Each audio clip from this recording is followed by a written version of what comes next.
My next guest tonight is the anchor of CNN International's Amanpour and the new PBS series Amanpour Company. Please welcome Christiane Amanpour.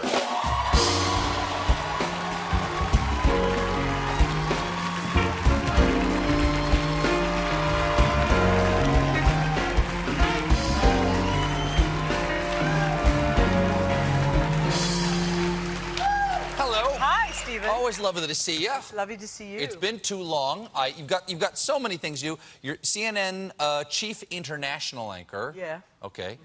You got 11 Emmys. You got 4 Peabodys. You're a commander of the British Empire. Damn. And this is the biggie. You were just inducted into the Broadcasting and Cable Hall of Fame. Yes, I was. Just last week. Yes. Congratulations. That's wonderful. Thank you. Now, let's get right to the story of the press being in the news itself. Yes. Because 3 or 4 pipe bombs went to various CNN headquarters or were addressed to them. Yep. And there's been a discussion about calls for civility, and yet the president continues to attack what he calls the fake news media. What's your reaction, A, to the sort of the frightening idea of these pipe bombs and the president's reaction to it? Well, you can imagine that we're all really, really upset, and there has, words have consequences, and it's had a chilling effect.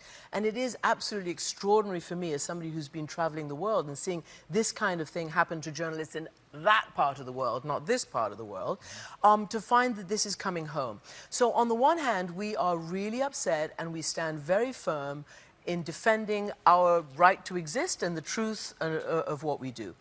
On the other hand, I really, kind of want to neutralize this idea of enemy of the people. And I really just want to say that I'm proudly declaring myself to be the BFF of the people. We are the BFF of the people. Yeah, we are. I like that. That's a nice response. And that is where we should be, and we should just say enough with this other language. We know who we are, who we serve. We're public servants, and we're best friends to all of you because we go out there and, go to all the dangerous places and talk to all the dangerous people and bring back the truth and the facts and the evidence. What more friendly thing could we do? What is the... I agree. When you're overseas, what is the international message being received when our president attacks the United States press corps? Well, look, it obviously has, as I said, a chilling effect, and it creates chilling on the press, that they pull their punches, on the press, but more, I guess, on the people who would do harm to the press. So yes, it's chilling for us because it creates a permissive environment for others who actually, it's in their DNA to beat up on the press. If you go to Russia or Turkey or Saudi Arabia or many of these other places, they have no First Amendment. They have no rights for the press. They have no love for a free, fair, and independent press. So they often are grabbing journalists, putting them in jail, putting them kangaroo courts, trumped up charges.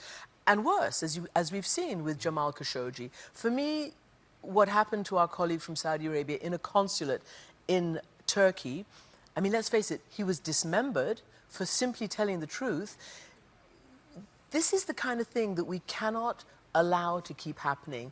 And we mustn't allow the leaders of the free world to be able to cast aspersions against us. Because as I say, I believe that what we do is vital to our healthy democracy.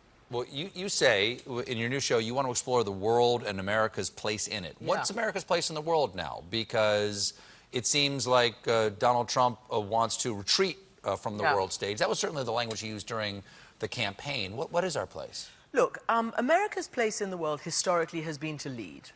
All that we have in the United States, Europe, and around, this so-called liberal world order since World War II, 70 years of it, has underpinned the great economy, the great alliances, the great security and defense cooperation, not to mention moral leadership and the rest of it. And so that's what America gave the world. And now the world is saying, well, now you want to retreat a little bit and make everything much more transactional. So you'll be friends with us if we, pay you this, or if we do this in trade, or if we, you know, this whole bargain, this whole transaction. And that's not necessarily, well, it's not, the underpinning of alliances. So what has happened in the 2 years of the Trump administration is not that we find it weird in the usual suspect places, but it's the allies, the alliance of the United States that is being sort of assaulted. If you talk to any stripe, foreign policy analyst, the things that they're most worried about here in the United States is beating up on our allies. You can't have a really strong country and be a really strong, you know, power if you don't have alliances. And the world is getting dark outside, Yes. and you need all the friends you can get. Yeah. And remember, Canada, which constantly gets beaten up on by the president, actually lost hundreds and hundreds of its own soldiers when they came to the American rescue after 9/11 and joined the fight against the Taliban and all the rest of it in Afghanistan. Well, we have to take a little bit of a break. Please don't go away. We'll be right back with more Christiane Amanpour.